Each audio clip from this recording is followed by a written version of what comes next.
Hello guys ඔන්න අද video එකෙන් අරගෙන ඇවිල්ලා තියෙන්නේ GT50 Pro කියන ඩ්‍රෝන් එක හරියටම කැලිබ්‍රේට් කරලා ෆ්ලයි කරන විදිය සහ මේක තියෙන හැම ඔප්ෂන් එකක් ගැනම අද අපි මේ වීඩියෝ එකෙන් කතා කරනවා. එහෙනම් ඔයාලා මේ වීඩියෝත් එක්ක රැඳිලා ඉන්න කියලා මතක් කරන ගමන් අපි යමු වීඩියෝ එක පැත්තට.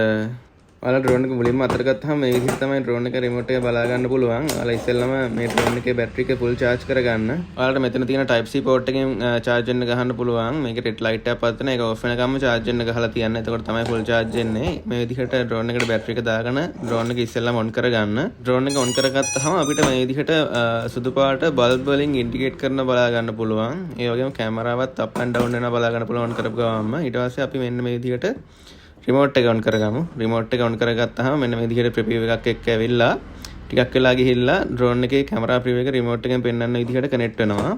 කැමරා එක රිමෝට් එකට කනෙක්ට් වුණාම මෙන්න මේ විදිහට තමයි බලා ගන්න පුළුවන්. අපි ඩ්‍රෝන් එක යවන හැම සැරේම යවන්න කලින් මෙන්න මෙතන කැලිබ්‍රේට් බටන් එක සැරයක් ප්‍රෙස් කරන්න ඕනේ. එතකොට මේ විදිහට ලයිට් බ්ලින්ක් වෙනවා. මේ විදිහට ඩ්‍රෝන් එක යවන හැම සැරේම කැලිබ්‍රේෂන් එක කරන්න ඕනේ. කැලිබ්‍රේෂන් එක කරාට පස්සේ වම් පැත්තේ ජොයිස්ටික් එක උඩට කරාම ඩ්‍රෝන් එක ස්ටාර්ට් කරගන්න පුළුවන්. ඊට පස්සේ ඩ්‍රෝන් එක ස්ටාර්ට් වුණාට පස්සේ තව සැරයක් වම් පැත්තේ ජොයිස්ටික් එක උඩට කරාම ඩ්‍රෝන් එක උඩ යනවා අපිට බලා ගන්න පුළුවන්. මෙන්න මේ විදිහට ඩ්‍රෝන් එක උඩ යනවා වම් පැත්තේ ජොයිස්ටික් එකෙන් තමයි ෆුල් කන්ට්‍රෝල් එකම තියෙන ඩ්‍රෝන් එක ස්ටාර්ට් කරන්න. ඔයාලට වම් පැත්තේ ජොයිස්ටික් එකෙන් ඩ්‍රෝන් එක රොටේට් කරන්න වගේම අප් ඇන්ඩ් ඩවුන් කරගන්න පුළුවන්. ඒ වගේම දකුණු පැත්තේ තියෙන ජොයිස්ටික් එකෙන් ඩ්‍රෝන් එක ඉස්සරහට පස්සට පැත්තට වගේ මූව් කරන්න පුළුවන් අපිට. මේ විදිහට තමයි ඩ්‍රෝන් එකේ කන්ට්‍රෝල් තියෙන්නේ. ගොඩක් ලේසි පුරුදු වුණාම ඔයාලට වෙනවා මං ඉන්ඩෝ ඒරියා එකේ වුණත් කොච්චර ලේසියෙන් මේක කන්ට්‍රෝල් කරන්න පුළුවන්ද කියලා.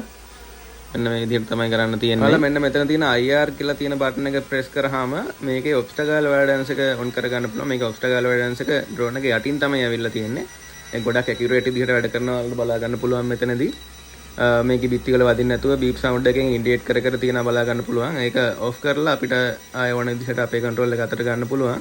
නැත්තම් මේකේ බිත්ති වල එහෙම වදින්නෙම නැති තරම් ඔයාලට පේනවා මේ වීඩියෝ එකනොත් කොච්චර ස්ටේබල් හොඳට obstacle avoidance එක වැඩ කරනවාද කියලා.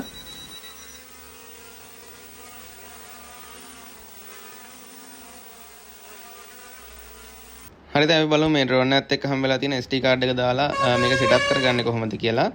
ඔයාලට මෙන්න මේ විදිහේ SD කාඩ් එකක් තමයි හම් වෙලා තියෙන්නේ. අපි මේකේ ඩ්‍රෝන් එකේ රිමෝට් එකේ තියෙන SD කාඩ් ස්ලොට් එකට තමයි මේක දාගන්න ඕනේ. ඔයාලා රිමෝට් එක ඔෆ් කරලා SD කාඩ් එක දාගන්න.